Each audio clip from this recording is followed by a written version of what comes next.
panay pagkain lang ang gagawin, panay kain lang ng kain. Sobrang sasarap ng mga pagkain dito. Siyempre, hindi na kailangan magluto. Sobrang convenient. At saka napakasarap pa kasi mga chef talaga yung mga nagluto, diba? So, yun yung advantage, legit talaga. Very chill, very relaxed. Ang sarap ng food.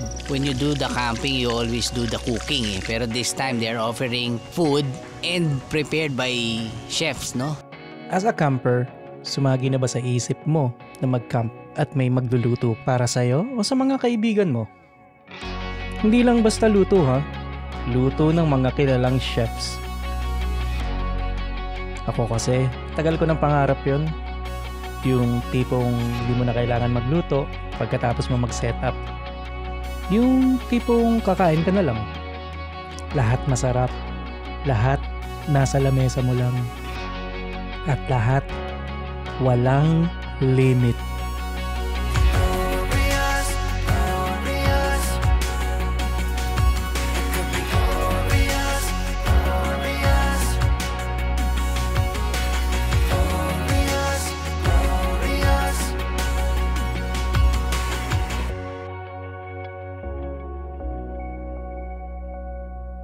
Say what you feel.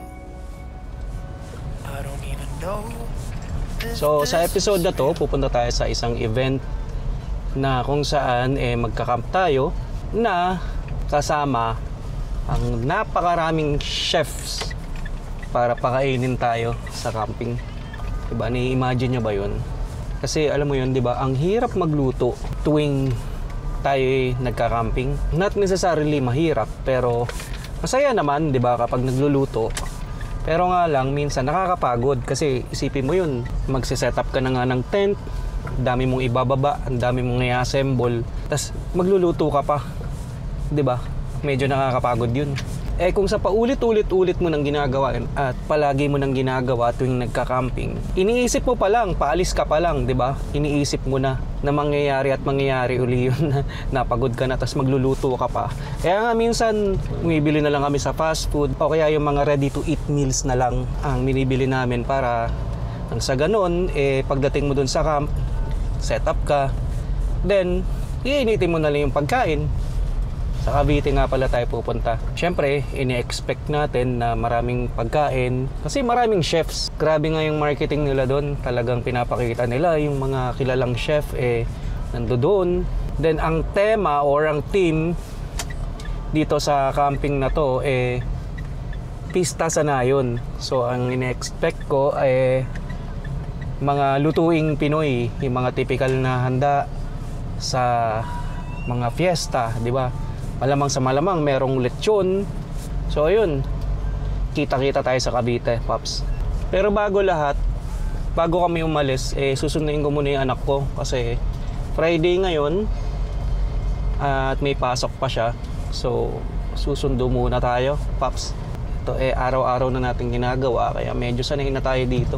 But then, ayun, naghahanda na nga kami. Lahat ng dadalhin, lahat ng gagamitin.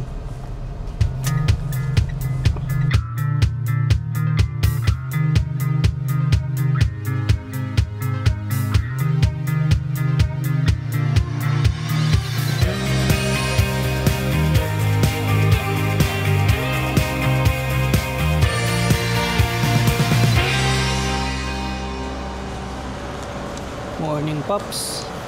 Nandito tayo ngayon sa S-Legs. Medyo nauna tayo kala Master DK at si Sir Billy nandun na sa D3 farm. So sinadya talaga namin medyo maaga para makapwesto kasi alam naman namin na talagang unahan katulad nga nung nangyari nung nakaraan, di ba? But anyway, hintayin siguro namin sila dito. Dito muna kami. Okay.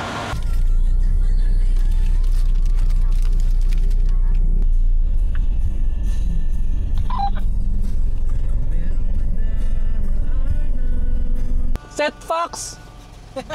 Hello! Sabi ko kay Jeric, siya yung lead So kasan yung daan niya?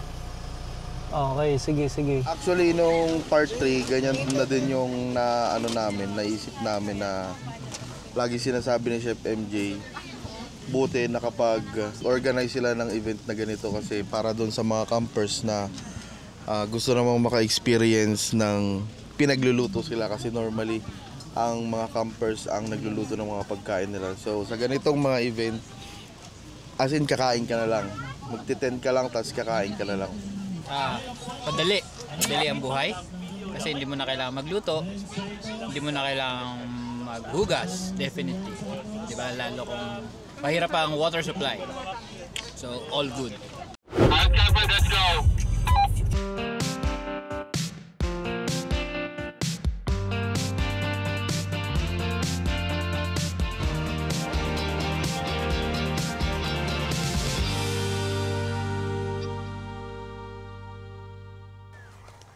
Good morning, Pops. So, nandito na tayo. 6:05 a.m. Dumating kami around 4 a.m. Hindi ko na maalala. Pero dumating kami dito. Sobrang dilim pa talaga. Pero ito siya. Alam kung kita nyo. Pero ngayon marami ng tao. Pero kailangan na namin mag-set up ng tent. Ayan sila, Master. Ayan. Tulog pa si Master DK. Pero kailangan na namin mag-set up ng tent kasi aabutan na kami ng araw. And alam nyo naman, ayan yung araw, dito manggagaling. At alam nyo naman, pag nag-set up ng mainit, mas nakakapagod. Ito nga pala, specifically kinuha namin to para dito sa event na to.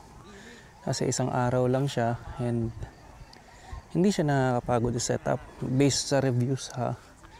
So ito siya, nature hack din siya. So ayan, ito yung setup natin. Si Tita Mams. Ito, kagabi sinet up namin ng madilim. So ito, hindi ko naman ito pinukpok. Kinamay ko lang yan. Para lang diba, para hindi maingay. Tsaka para safe, kasi medyo malakas yung hangin dito. And para safe lang, nilagyan ko siya yan. Lagyan ko siya ng tali, itong awning natin. Ito sa setup namin ngayon, bago umaraw. Ito, nilatag na muna namin. Hindi talaga siya kasukat dun sa tent na yun. Nilatag muna namin para matansya namin kung kasya yung tent. Sana magkasya. So, ito yung lugar. Marami daw langgam. Pero hindi ako naniniwala. Mukha namang wala.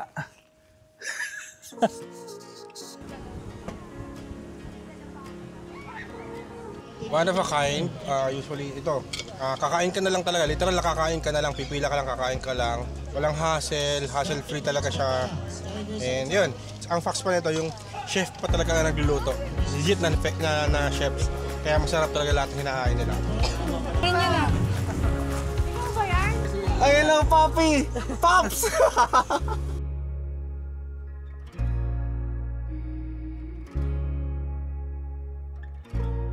Pag nagka-camping ka kasi talagang kanya-kanyang luto tayo eh. Tanggaan din kasi may mga pagkain na tayong kasama.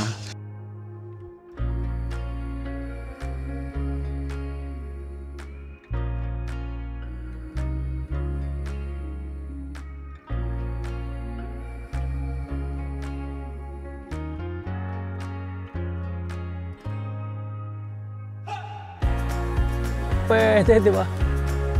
So, eto, yung mga poles niya.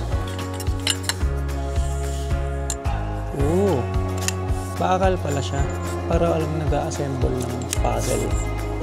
Ito na yung pang-apat sa base. Tama?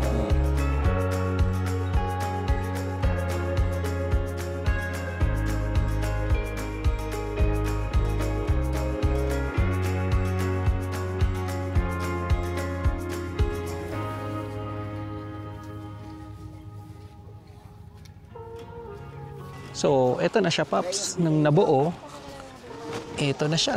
Pinaka-challenge ko napakarami niyang ipipeg. Ilan yan, no? 1, 2, 3, 4, 5. So, sa kabila, 5 din. Itong mga to. Pero, okay naman kasi. Yun talaga yung pinaka-suporta niya, yung mga peg na yan, no? Yan. Diba? Pero so far, so good. Malaki naman siya. Ayun. And hindi nga lang siya ganun kataas, pero okay lang din naman.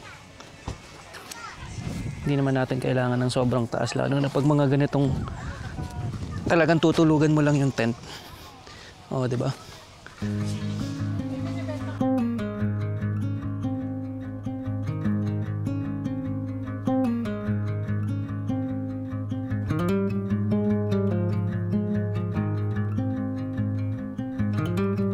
Ako si Amy, then si JP. Actually, masaya siya, inuturista. Tapos lalo na yung kagabi, nagka-camping, tapos mayroon siyang banda. So, very refreshing siya from yung normal na sa work. Sobrang saya talaga kasi hindi mo naisipin yung lulutuin mo eh. Oh, Tsaka di ba? parang nagkakaroon ng sense of community kasi parang lahat tayo is parang magkakamag-anak tapos kakain ng doon dahil Kain ng isang putahe. isang putahin na lahat. So, mas masarap yung community. Tama. Wow, ang laki na ni Kaya. Hello, good morning. Hi, Kaya. Paps, ito nga pala yung matagal ng friend ni Sam. Namit namin sila doon pa sa sa Bukid Pamana, sa Mendez. O, diba? Hi, Kaya. Lumaki na si Kaya. Oh. Happy naman si Sam, oh. Kanina pa rin niya, mama. Let's look. Wow. So, nagkita kayo uli. Tagal nyo hindi nagkita. Kaya dito kahapon, maliit. Mas maliit. Ah, meron pala. Sabi, ganap siya ng Oh, you're gonna give something to Kaya? Wow, thank you. Something for her, diba? Later daw, play kayo ni Kaya. Activity kayo ni Kaya. You happy? Yes. Pag nawala ka, alam namin kung nasan ka. 8 a.m. Pops. Ito na yung mga tao dito ngayon. Ang dami na Doon yung pwesto natin. Ito, dami ng tao. Yan Oh, di ba? At syempre may mga darating pa niyan for sure. Kasi anong oras pa lang? 8 a.m. pa lang eh. Supposedly nga, ang alam ko, mag-open ang gate around 9 a.m. Pero kita nyo naman ang dami ng tao. Tapos dun pa. Doon Tanya ba dun? Ang dami dun, di ba? Ayan.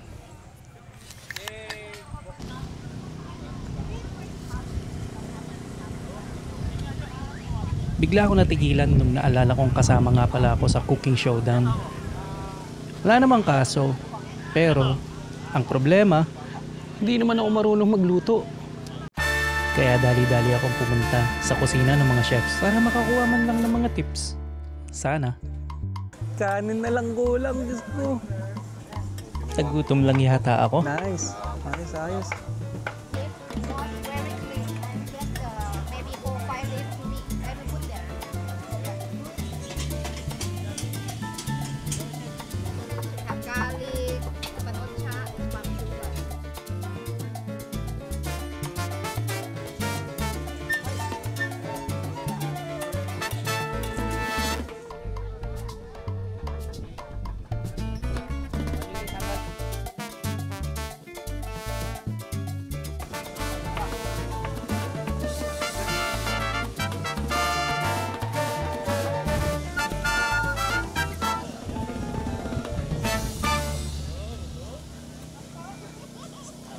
Hi, this is Juna.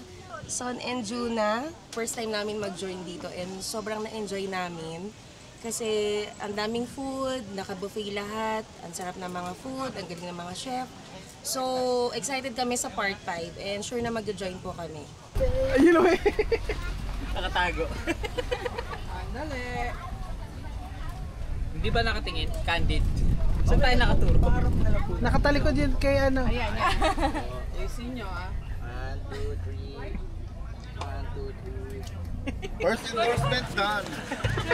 So, bago mag-start yung event proper, umiikot dito yung banda. Hinahanap ko kung saan dadaan. Mali yung pasok ko. Doon na kasi sila eh, oh. Doon na.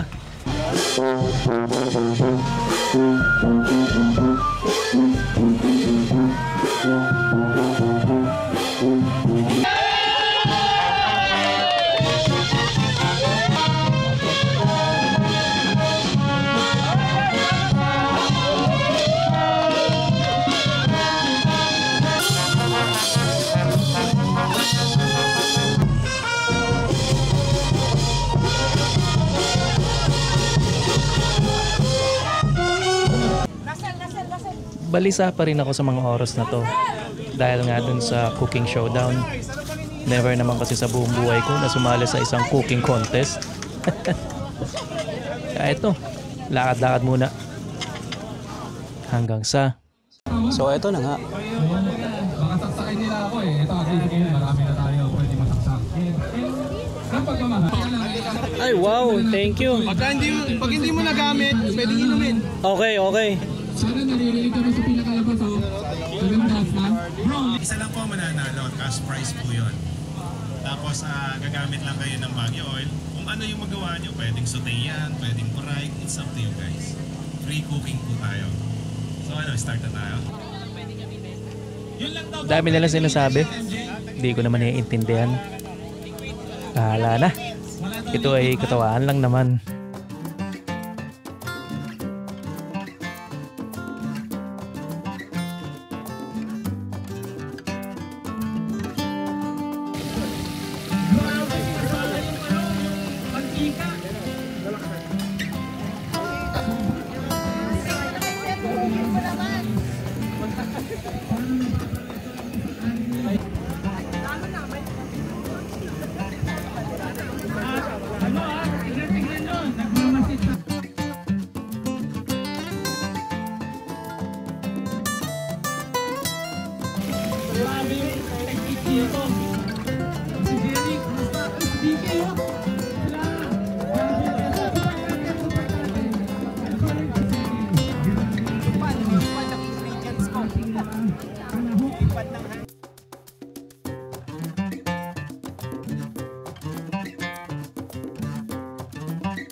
Lahat ng participants dito. Manok pa rin. So guys, sina-judge na si DK. Again, maraming salamat. Dagdagan natin premyo. Of course, Eto na yung entry natin. Baguio Oil. Tinitikman na ni Chef. Dapat daw lasang manok. 30,000 divided by 10. 3,000 pesos. Panalo tayo, Paps. Tiwala lang.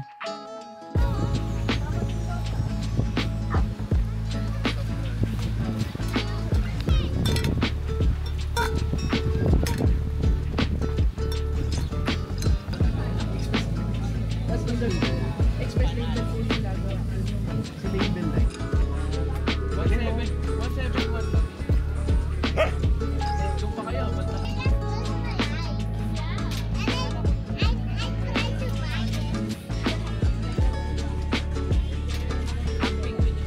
This is my first time na maka-attend ng ganitong camping na panay pagkain lang ang gagawin, panay kain lang ng kain. Pero napakasarapan ng... Ayan, ako na nga. Pero napakasarap ng experience dito at lalo't kasama mo yung mga kaibigan mong kumakain. Maraming salamat, Boss Rael.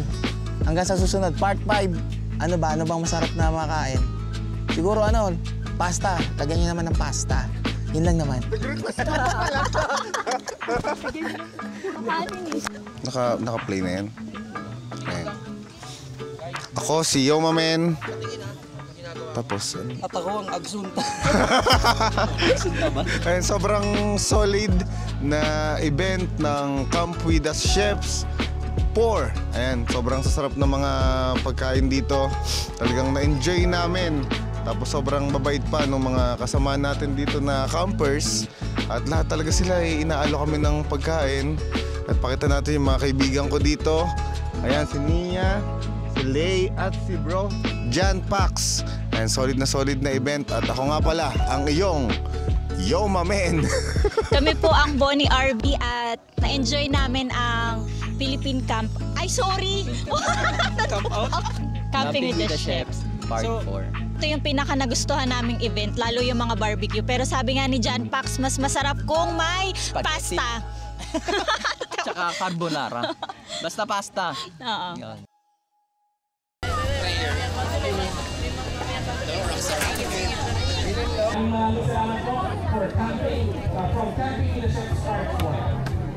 Nakaka-overwhelm. Ang dami yan. Sinimulan namin to ng ano lang kami, using 40. So, thank you sa inyo. So, ang aim naman natin dito is mapalakas natin yung overland community. Yun talaga yung ano natin, kaya target natin dito. So, salamat sa inyo lahat po na nandito. And salamat sa mga chefs, sa sponsors natin, kay Gears, kay Sir Martin, thank you po. Number 1! So, yun, thank you po. Yun na naman, maraming salamat sa mga sa bagong camper, sobra. Siyempre, hindi, overwhelmed at hindi namin alam na ganito karami. So, ako rin kasi nag-aawa kami ng wife ko. Nag-aawa na yung registration. So, sobra. Good morning, Pops, at nandito pa rin tayo sa second day ng CWTC. Kita nyo? Dami ng gising na tao. Time check, it's 8:26. So, ang dami ng gising tao, Pops. Usually naman talaga kasi yung mga nagkakampi, maaga magising yan. So, expect mo na 8 or 7 pa lang. 8, ayan sila, mga tropa natin. Oh. Ito. Ayan. So mga 7 AM pa lang marami nang gising yan sa mga camper. Ayan o, kita nyo yung pila. Ayan. And ito yung coffee.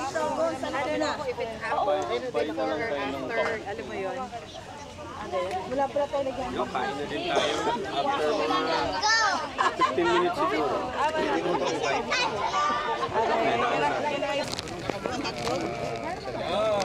Ay, put ka ng rice dyan, ha?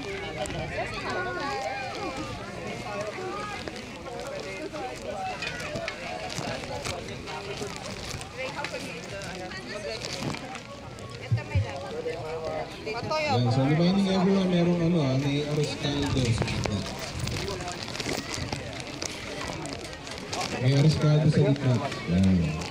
Lalo sa mga may hangover kagabi. Sir, nakaligo na. Hindi pa tayo nakaligo. Toothbrush lang to. Ay,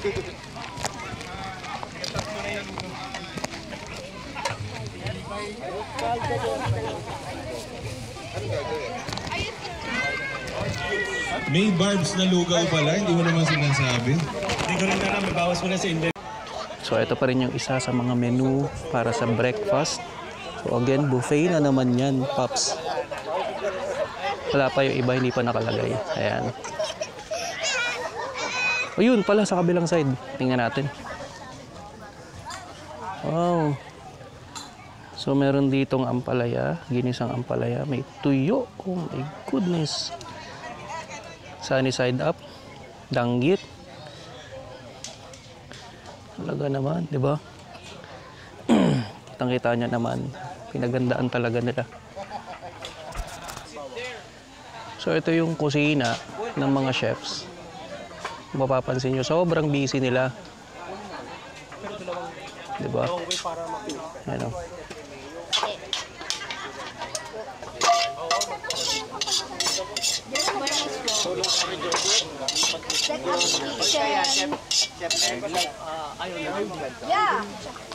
Good morning, Tatay Chubs. Pops.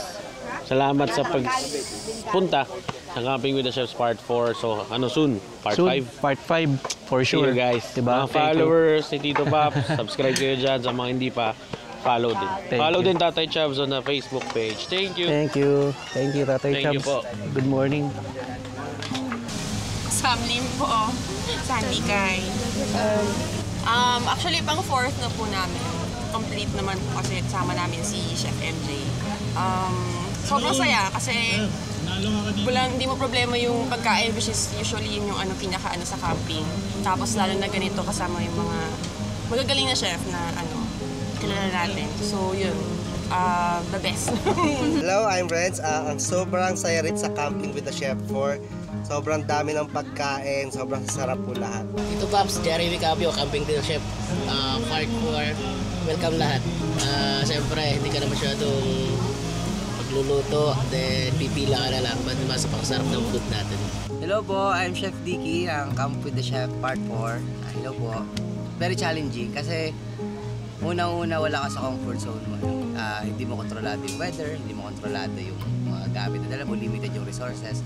So, doon lumalabas yung experience namin sa kusina. So, very nakakatawa na mas marami kami natututunan, nakakapag-adjust na ganito pala if ever na umagyo. Tsaka mas nagiging matibay kami yung aming pundasyon. Lumalabas yung experience talaga. Kaya nakaka-excite na mas gumawa pa ng mas maraming katulad nito. So, sa sunod sigurado mas madami pa. Yan, sana lang supportahan nyo pa rin next camp. Kita-kita-kits tayo ulit. Mas marami pang pagkain, abangan nyo. Mas marami pa kami lalabas. Hindi talaga may tatanggi na sobrang sulit pumunta dito sa Camping with the Chefs event.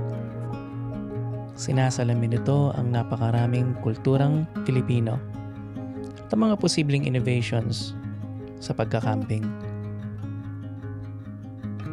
Tunay ang nag-iisa at walang katulad. Malamang sa malamang, magkikita-kita ulit tayo sa Part 5.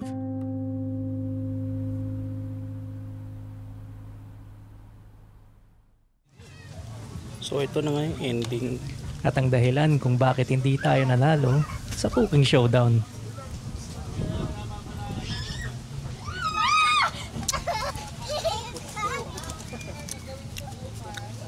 Lasa kasing turkey.